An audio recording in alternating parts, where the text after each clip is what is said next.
The smell arrives before anything else. London, summer of 1858. The Thames, the artery that built this empire, is dying in full view of the most powerful government on earth. The water has turned black, not dark, not murky black. The banks are crusted with gray sediment that bubbles faintly in the heat, releasing gases that make grown men stop walking to collect themselves. 3 million people producing waste every day, and almost none of it is going anywhere except into the ground, into the gutters, and eventually, inevitably, into the river. This is the Great Stink, and it will change everything inside the Houses of Parliament. The curtains are soaked in chloride of lime in a desperate attempt to make the chambers bearable. It doesn't work. Members of Parliament, men who have debated the fate of continents, are fleeing their own debating chamber, handkerchiefs pressed to their faces, unable to function. The irony is extraordinary. For decades, Parliament has ignored the increasingly frantic warnings from engineers and doctors, who have been shouting that London's sanitation system is not a system at all. It is catastrophe deferred now. The catastrophe is at the window literally. Within a week, Parliament passes emergency legislation authorizing the Metropolitan Board of Works to build a comprehensive sewer network for London. The budget, £3 million. The man they give the job to is 42 years old, physically slight, and possessed of a quiet intensity that those who know him find either reassuring or unnerving. His name is Joseph William Bazalgette, and he is about to perform the largest feat of civil engineering the Victorian world has ever attempted. You need to understand the scale of the problem before you can understand the scale of what he builds to solve it. London in 1858 is the largest city in the world. 3 million people compressed into a geography designed for a fraction of that number. Sewers that exist are not sewers in any meaningful sense. They are medieval ditches, brick-lined in places, open in others, designed to carry rainwater and nothing else. The cholera outbreaks of 1831, 1848, and 1853 killed a combined 31,000 Londoners each time. The city reels each time. The calls for reform grow louder each time. They are met with the British talent for acknowledging a crisis while doing almost nothing about it. Bazalgette's solution is breathtaking in its ambition. He will build 2 networks of intercepting sewers, one north of the Thames, one south, that redirect London's waste eastward. Far downstream, beyond the city's drinking water intake points, the southern network will terminate at a flat, desolate stretch of the south bank where the Thames bends east, and the sky seems to lower itself closer to the earth than anywhere else. In the city Crossness Abbey Wood, the Erith Marshes, pumping station that rises on those marshes between 1862 and 1865, is not what you might expect from a facility built to move human waste. It is astonishing. The exterior is designed in the Romanesque Revival style, red and yellow brick in rhythmic arches, ornamental ironwork, a chimney stack rising like a cathedral tower.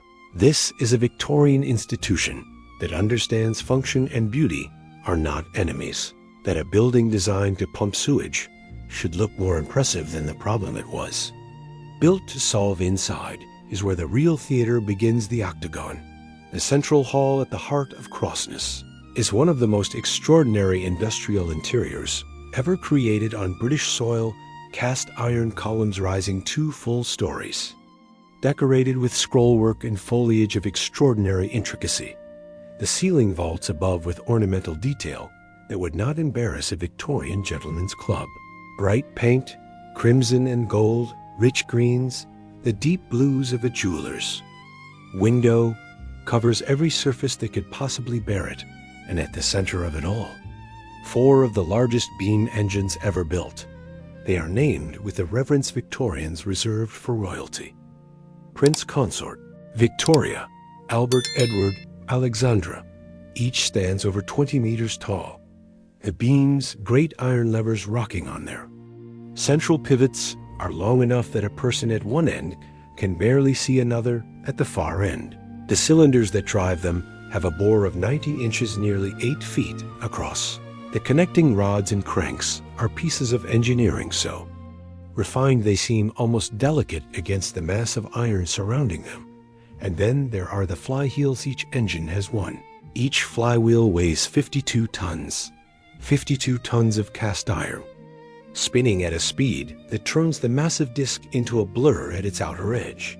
Its momentum smoothing the engine's stroke into something consistent, controlled, and powerful enough to lift 850 gallons of sewage with every single pump stroke when all 4 engines run simultaneously.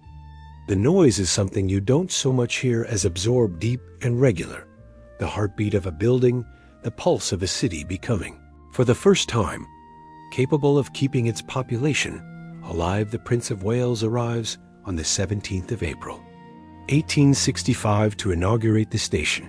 The ceremony is everything Victorian England knows how to do. Top hats, frock coats, speeches delivered with the measured confidence of men who believe they are living through the apex of human civilization. Bazalgette stands slightly to the side. He is 49 years old. He has spent the better part of a decade supervising not just Crossness, but the entire southern sewer network. 82 miles of brick-lined tunnels, some large enough to drive a carriage through, threaded beneath London streets with an accuracy that the surveying technology of the era barely makes possible. He knows what this building is actually for. He knows how many people died in the last cholera outbreak, and how many would have died in the next without this intervention. And the knowledge sits with him during the speeches, with a weight the guests cannot see. Engines begin. Their first stroke sound fills the octagon like water filling a vessel. The 52-ton flywheels begin to turn. The beams rock slowly at first, then find their rhythm deep beneath the marshland floor. The pump rods move, and London's sewage begins to rise into the holding tanks above, waiting for the high tide that will allow it to discharge safely into the Thames, where the current will carry it away. To see it, works all of it, exactly as the drawing said. Bazalgette allows himself something that might, in different lighting, be recognized as a smile. The cholera doesn't know what hit it. The outbreak of 1866, the last major cholera epidemic London will ever experience, kills fewer than 6,000 people, mainly in the East End, where the new sewer network has not yet been fully connected. Everywhere the system is operating, the disease barely penetrates. The correlation is immediate and impossible to ignore. The mortality rate from enteric diseases begins its long, dramatic decline that will continue for the next 40 years, pulling London's life expectancy upward with a force that nothing else in Victorian public health could match. Crossness runs and runs and runs.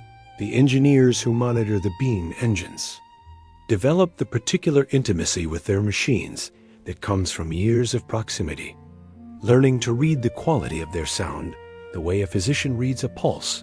The flywheel for the Prince Consort, when the engine is perfectly tuned, makes a sound like a note held at the bottom of a cathedral organ. The engineers know this sound. They know when it changes and what to do about it. By the 1950s, the ornamental ironwork has been painted over in institutional grays and greens. The intricate patterns are still there, buried under the paint, but invisible. The idea that a sewage pumping station might also be beautiful has faded along with the sensibility that produced it in 1987. The station is partially decommissioned, its active function transferred to newer facilities on the site. This should be the end. Old industrial buildings, when they cease to serve their primary function, typically have one of two futures: demolition or slow deterioration. The list of Victorian engineering masterpieces lost to one or the other is long and melancholy. The Euston Arch Coal Exchange, the round engine houses of the atmospheric railway gone. What saves Crossness is something Victorian. England would have recognized and approved of. Voluntary association, a small group of people who understand what they are looking at decide this building. And these engines are worth saving. They form the Crossness Engines Trust in 1987.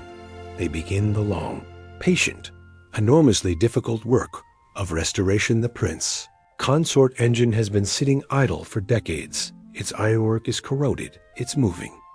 Parts are seized, its ornamental surfaces buried under layers of indifferent paint. The crankshaft, a single piece of iron measuring nearly 15 feet in length and weighing tons, needs to be removed. Examined, machined back to specification, and reinstalled. The volunteers come from backgrounds across engineering.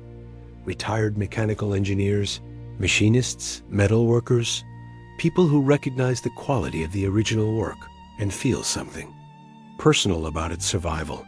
They work weekends, they work bank holidays. They learn the engines the way the original engineers learned them, through prolonged physical presence.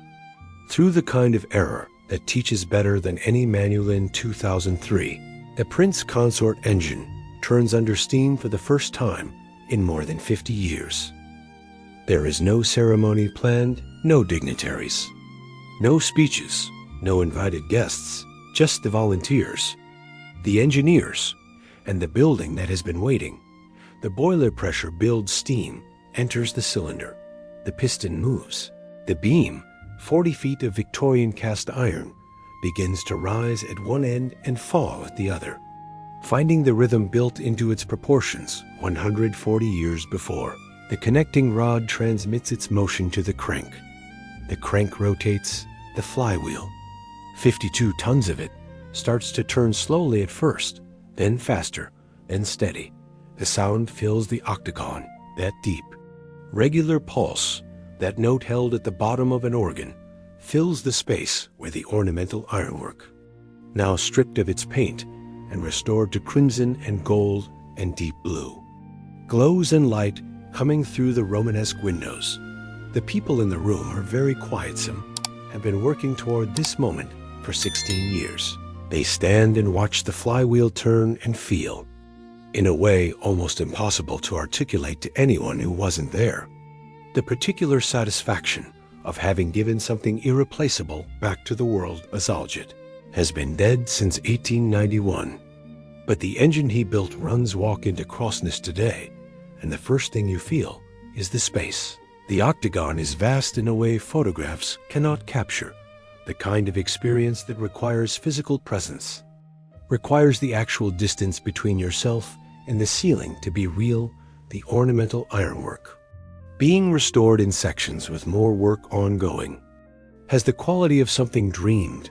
Cast iron has no business being this delicate, this intricate, this obviously joyful in its own existence. And yet here it is, in a building on a marsh in southeast London, built to move sewage, decorated as if it were meant to house a god. The numbers are not abstractions. In the 30 years before Bazalgette's sewer system was completed, cholera killed roughly 31,000 Londoners in 4 major outbreaks. In the 30 years after, it killed essentially none.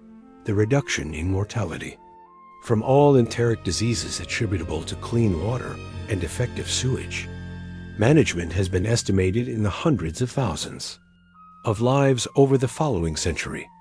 Lives that existed, lives that had names and faces and people who loved them, saved not by medicine, not by vaccines, but by brick and iron and the willingness of one man to build something on a scale that matched the actual size of the problem.